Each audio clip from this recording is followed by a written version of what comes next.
یہ قرآن مجید کی سورہ نمبر 19 سورہ مریم ہے۔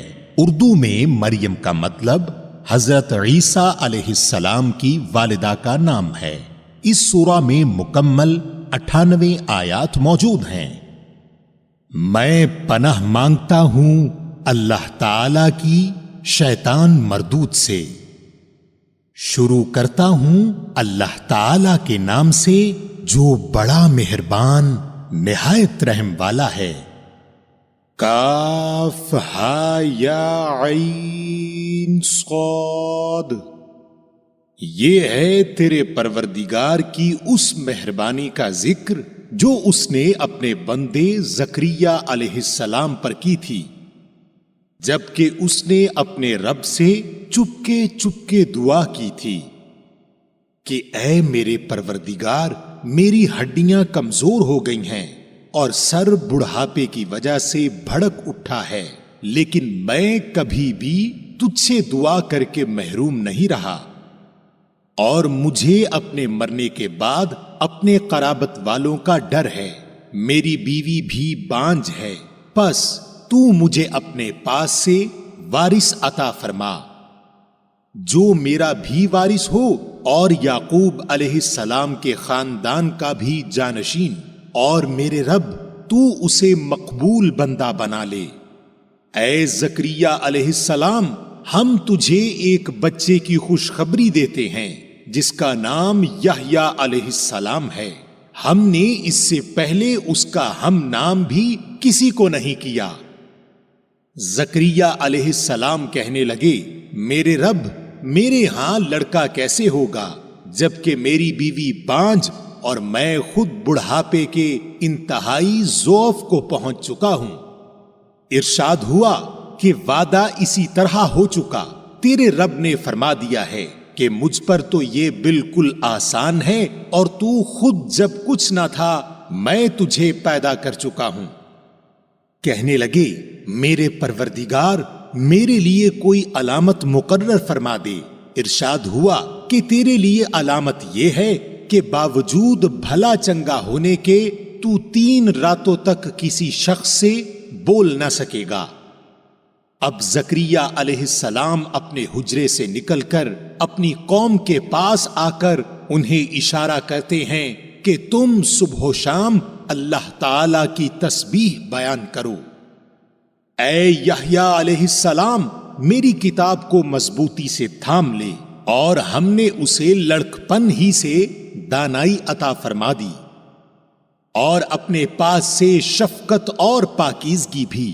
وہ پرہیزگار شخص تھا اور اپنے ماں باپ سے نیک سلوک کرنے والا تھا۔ وہ سرکش اور گناہگار نہ تھا، اور اس پر سلام ہے جس دن وہ پیدا ہوا اور جس دن وہ مرے اور جس دن وہ زندہ کر کے اٹھایا جائے۔ اور اس کتاب میں مریم کا بھی واقعہ بیان کر، جبکہ وہ اپنے گھر کے لوگوں سے علیحدہ ہو کر مشرقی جانب آئیں اور ان لوگوں کی طرف سے پردہ کر لیا۔ پھر ہم نے اس کے پاس اپنی روح جبرائیل علیہ السلام کو بھیجا، پس وہ اس کے سامنے پورا آدمی بن کر ظاہر ہوا۔ یہ کہنے لگی، میں تجھ سے رحمان کی پناہ مانگتی ہوں اگر تو کچھ بھی اللہ سے ڈرنے والا ہے۔ اس نے جواب دیا کہ میں تو اللہ کا بھیجا ہوا قاصد ہوں، تجھے ایک پاکیزہ لڑکا دینے آیا ہوں۔ کہنے لگی، بھلا میرے ہاں بچہ کیسے ہو سکتا ہے؟ مجھے تو کسی انسان کا ہاتھ تک نہیں لگا، اور نہ میں بدکار ہوں۔ اس نے کہا، بات تو یہی ہے، لیکن تیرے پروردگار کا ارشاد ہے کہ وہ مجھ پر بہت ہی آسان ہے۔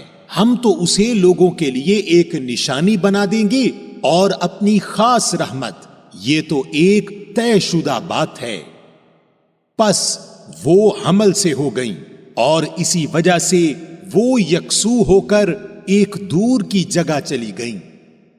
پھر درد ذے اسے ایک کھجور کے تنے کے نیچے لے آیا، بولی، کاش میں اس سے پہلے ہی مر گئی ہوتی اور لوگوں کی یاد سے بھی بھولی بسری ہو جاتی۔ اتنے میں اسے نیچے سے ہی آواز دی کہ آزردہ خاطر نہ ہو، تیرے رب نے تیرے پاؤں تلے ایک چشمہ جاری کر دیا ہے، اور اس کھجور کے تنے کو اپنی طرف ہلا، یہ تیرے سامنے تر و تازہ پکی کھجوریں گرا دے گا۔ اب چین سے کھا پی اور آنکھیں ٹھنڈی رکھ، اگر تجھے کوئی انسان نظر پڑ جائے تو کہہ دینا کہ میں نے اللہ رحمان کے نام کا روزہ مان رکھا ہے، میں آج کسی شخص سے بات نہ کروں گی۔ اب حضرت عیسیٰ علیہ السلام کو لیے ہوئے وہ اپنی قوم کے پاس آئی، سب کہنے لگے مریم تو نے بڑی بری حرکت کی، اے ہارون کی بہن، نہ تو تیرا باپ برا آدمی تھا اور نہ تیری ماں بدکار تھی۔ مریم نے اپنے بچے کی طرف اشارہ کیا، سب کہنے لگے کہ لو بھلا ہم گود کے بچے سے باتیں کیسے کریں؟ بچہ بول اٹھا کہ میں اللہ تعالی کا بندہ ہوں، اس نے مجھے کتاب عطا فرمائی اور مجھے اپنا پیغمبر بنایا ہے، اور اس نے مجھے بابرکت کیا ہے جہاں بھی میں ہوں، اور اس نے مجھے نماز اور زکوٰۃ کا حکم دیا ہے جب تک بھی میں زندہ رہوں، اور اس نے مجھے اپنی والدہ کا خدمت گزار بنایا ہے اور مجھے سرکش اور بدبخت نہیں کیا، اور مجھ پر میری پیدائش کے دن اور میری موت کے دن اور جس دن کے میں دوبارہ زندہ کھڑا کیا جاؤں گا سلام ہی سلام ہے۔ یہ ہے صحیح واقعہ عیسیٰ بن مریم علیہ السلام کا، یہی ہے وہ حق بات جس میں لوگ شک و شبہ میں مبتلا ہیں۔ اللہ تعالی کے لیے اولاد کا ہونا لائق نہیں، وہ تو بالکل پاک ذات ہے، وہ تو جب کسی کام کے سر انجام دینے کا ارادہ کرتا ہے تو اسے کہہ دیتا ہے کہ ہو جا، وہ اسی وقت ہو جاتا ہے۔ اور بے شک میرا اور تم سب کا پروردگار صرف اللہ تعالی ہی ہے، تم سب اسی کی عبادت کرو، یہی سیدھی راہ ہے۔ پھر یہ فرقے آپس میں اختلاف کرنے لگے، پس کافروں کے لیے ویل ہے ایک بڑے سخت دن کی حاضری سے۔ کیا خوب دیکھنے سننے والے ہوں گے اس دن جب کہ ہمارے سامنے حاضر ہوں گے، لیکن آج تو یہ ظالم لوگ صریح گمراہی میں پڑے ہوئے ہیں، اور تو انہیں اس رنج و افسوس کے دن کا ڈر سنا دے جبکہ کام انجام کو پہنچا دیا جائے گا، اور یہ لوگ غفلت اور بے ایمانی میں ہی رہ جائیں گے۔ خود زمین کے اور تمام زمین والوں کے وارث ہم ہی ہوں گے، اور سب لوگ ہماری ہی طرف لوٹا کر لائے جائیں گے۔ اور اس کتاب میں ابراہیم علیہ السلام کا قصہ بیان کر، بے شک وہ بڑی سچائی والے پیغمبر تھے۔ جبکہ انہوں نے اپنے باپ سے کہا کہ ابا جان، آپ ان کی پوجا پاٹ کیوں کر رہے ہیں جو نہ سنیں نہ دیکھیں، نہ آپ کو کچھ بھی فائدہ پہنچا سکیں؟ میرے مہربان باپ، آپ دیکھیے میرے پاس وہ علم آیا ہے جو آپ کے پاس آیا ہی نہیں، تو آپ میری ہی مانیں، میں بالکل سیدھی راہ کی طرف آپ کی رہبری کروں گا۔ میرے ابا جان، آپ شیطان کی پرستش سے باز آ جائیں، شیطان تو رحم و کرم والے اللہ تعالی کا بڑا ہی نافرمان ہے۔ ابا جان، مجھے خوف لگا ہوا ہے کہ کہیں آپ پر کوئی عذاب الہی نہ آ پڑے کہ آپ شیطان کے ساتھی بن جائیں۔ اس نے جواب دیا کہ اے ابراہیم علیہ السلام، کیا تو ہمارے معبودوں سے روگردانی کر رہا ہے؟ سن، اگر تو باز نہ آیا تو میں تجھے پتھروں سے مار ڈالوں گا، جا ایک مدت دراز تک مجھ سے الگ رہ۔ کہا اچھا تم پر سلام ہو، میں تو اپنے پروردگار سے تمہاری بخشش کی دعا کرتا رہوں گا، وہ مجھ پر حد درجہ مہربان ہے۔ اور میں تو تمہیں بھی اور جن جن کو تم اللہ تعالی کے سوا پکارتے ہو انہیں بھی سب کو چھوڑ رہا ہوں صرف اپنے پروردگار کو پکارتا رہوں گا؟ مجھے یقین ہے کہ میں اپنے پروردگار سے دعا مانگ کر محروم نہ رہوں گا۔ جب ابراہیم علیہ السلام ان سب کو اور اللہ کے سوا ان کے سب معبودوں کو چھوڑ چکے تو ہم نے انہیں اسحاق و یعقوب علیہم السلام عطا فرمائے اور دونوں کو نبی بنا دیا، اور ان سب کو ہم نے اپنی بہت سی رحمتیں عطا فرمائیں، اور ہم نے ان کے ذکر جمیل کو بلند درجے کا کر دیا۔ اور اس قرآن میں موسیٰ علیہ السلام کا ذکر بھی کر، جو چنا ہوا اور رسول اور نبی تھا، اور ہم نے اسے طور کی دائیں جانب سے ندا کی اور راز گوئی کرتے ہوئے اسے قریب کر لیا، اور اپنی خاص مہربانی سے اس کے بھائی کو نبی بنا کر عطا فرمایا۔ اور اس کتاب میں اسماعیل علیہ السلام کا واقعہ بھی بیان کر، وہ بڑا ہی وعدے کا سچا تھا اور تھا بھی رسول اور نبی، اور وہ اپنے گھر والوں کو برابر نماز اور زکوٰۃ کا حکم دیتا تھا، اور تھا بھی اپنے پروردگار کی بارگاہ میں پسندیدہ اور مقبول۔ اور اس کتاب میں ادریس علیہ السلام کا بھی ذکر کر، وہ بھی نیک کردار پیغمبر تھا، اور ہم نے اسے بلند مقام پر اٹھا لیا۔ یہی وہ انبیاء ہیں جن پر اللہ تعالی نے فضل و کرم کیا، جو اولاد آدم میں سے ہیں، اور ان لوگوں کی نسل سے ہیں جنہیں ہم نے نوح علیہ السلام کے ساتھ کشتی میں چڑھا لیا تھا، اور اولاد ابراہیم و یعقوب علیہ السلام سے، اور ہماری طرف سے راہ یافتہ اور ہمارے پسندیدہ لوگوں میں سے۔ ان کے سامنے جب اللہ رحمان کی آیتوں کی تلاوت کی جاتی تھی تو یہ سجدہ کرتے اور روتے گڑ گڑاتے گر پڑتے تھے۔ پھر ان کے بعد ایسے ناخلف پیدا ہوئے کہ انہوں نے نماز ضائع کر دی اور نفسانی خواہشوں کے پیچھے پڑ گئے، سو ان کا نقصان ان کے آگے آئے گا، بجز ان کے جو توبہ کر لیں اور ایمان لائیں اور نیک عمل کریں۔ ایسے لوگ جنت میں جائیں گے اور ان کی ذرا سی بھی حق تلفی نہ کی جائے گی، ہمیشگی والی جنتوں میں جن کا غائبانہ وعدہ اللہ مہربان نے اپنے بندوں سے کیا ہے، بے شک اس کا وعدہ پورا ہونے والا ہی ہے۔ وہ لوگ وہاں کوئی لغو بات نہ سنیں گے، صرف سلام ہی سلام سنیں گے۔ ان کے لیے وہاں صبح و شام ان کا رزق ہوگا۔ یہ ہے وہ جنت جس کا وارث ہم اپنے بندوں میں سے انہیں بناتے ہیں جو متقی ہیں، اور ہم بغیر تیرے رب کے حکم کے اتر نہیں سکتے۔ ہمارے آگے پیچھے اور ان کے درمیان کی کل چیزیں اسی کی ملکیت میں ہیں، تیرا پروردگار بھولنے والا نہیں۔ آسمانوں کا، زمین کا اور جو کچھ ان کے درمیان ہے، سب کا رب وہی ہے، تو اسی کی بندگی کر اور اس کی عبادت پر جم جا۔